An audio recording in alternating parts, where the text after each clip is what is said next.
নমস্কাৰ আমাৰ অন্যটা ভিডিঅ'লৈ সকলোকে স্বাগতম জনাইছো কেইদিনমান পূৰ্বে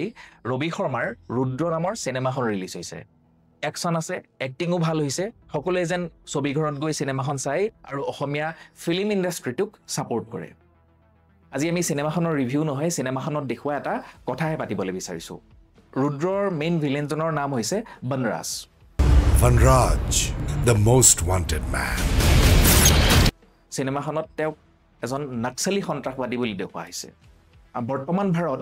মুখ্যতে দুই প্ৰকাৰৰ সন্ত্ৰাসবাদত ভুগি আছে প্ৰথমটো হৈছে ইছলামিক সন্ত্ৰাসবাদ আমি সকলোৱে জানো আৰু দ্বিতীয়টো হৈছে বামপন্থৰ সন্ত্ৰাসবাদ আৰু এই বামপন্থীয় সন্ত্ৰাসবাদৰ চৰম ৰূপটোকে আমি নক্সালবাদ বুলি কওঁ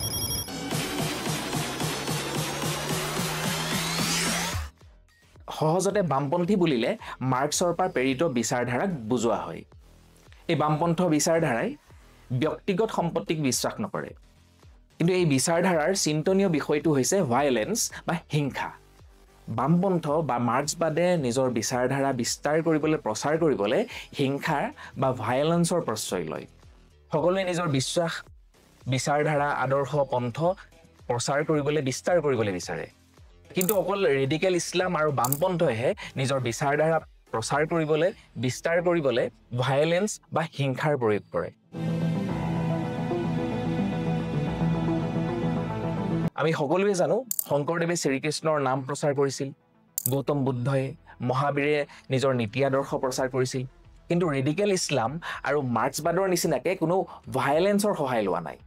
বামপন্থীয় বিচাৰধাৰা ৰেডিকেল ইছলামতকৈও বেছি বিপদজনক এই কাৰণেই কাৰণ ই সহজতে দৃষ্টিত নাহে ই আমাৰ সমাজক ঘূণৰ দৰে ভিতৰৰ পৰা ফুপুলা কৰি পেলায় ৰুদ্ৰৰ মূল খলনায়ক বনৰাজো এজন বামপন্থীয় বিচাৰধাৰাৰ ব্যক্তি আৰু এই ভিলেনজনৰ নামৰ লগত মিল থকা এজন বাস্তৱিক নক্সালী আছিল যাৰ নাম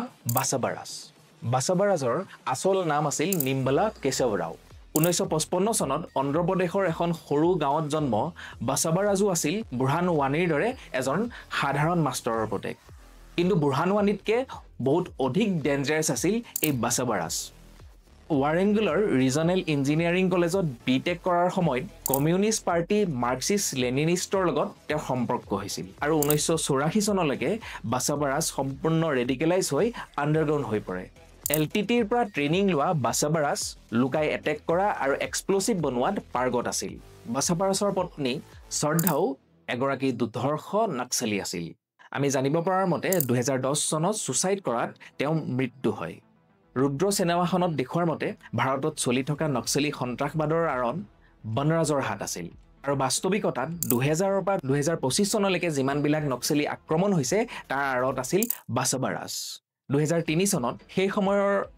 অন্ধ্ৰপ্ৰদেশৰ মুখ্যমন্ত্ৰী চন্দ্ৰবাবু নাইডুৰ ওপৰত হোৱা আক্ৰমণ 2010 চনত দন্তেৱাড়াত CRPFৰ ওপৰত হোৱা আক্ৰমণ 2013 চনত জিৰাম ঘাটি আক্ৰমণ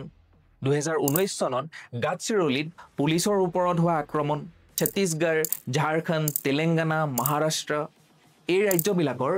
বহু অঞ্চলত চলিছিল বাছাবাৰাজৰ সন্ত্ৰাস এই বামপন্থী সন্ত্ৰাসবাদৰ কাৰণেই নক্সল প্ৰভাৱিত ঠাইবিলাকত এতিয়ালৈকে ডেভেলপমেণ্ট যি ধৰণে পাব লাগিছিল সেই ধৰণে পোৱাগে নাই আৰু অৱশেষত 2025 চনৰ 21 মেত এই বাছাবাৰাজ নামৰ নক্সালীজনৰ সন্ত্ৰাসৰ অন্ত হয় এই বামপন্থী সন্ত্ৰাসবাদৰ বিৰুদ্ধে 2024 চনৰ জানুৱাৰী মাহত আৰম্ভ কৰা হৈছিল অপাৰেশ্যন কাগাৰ CRPF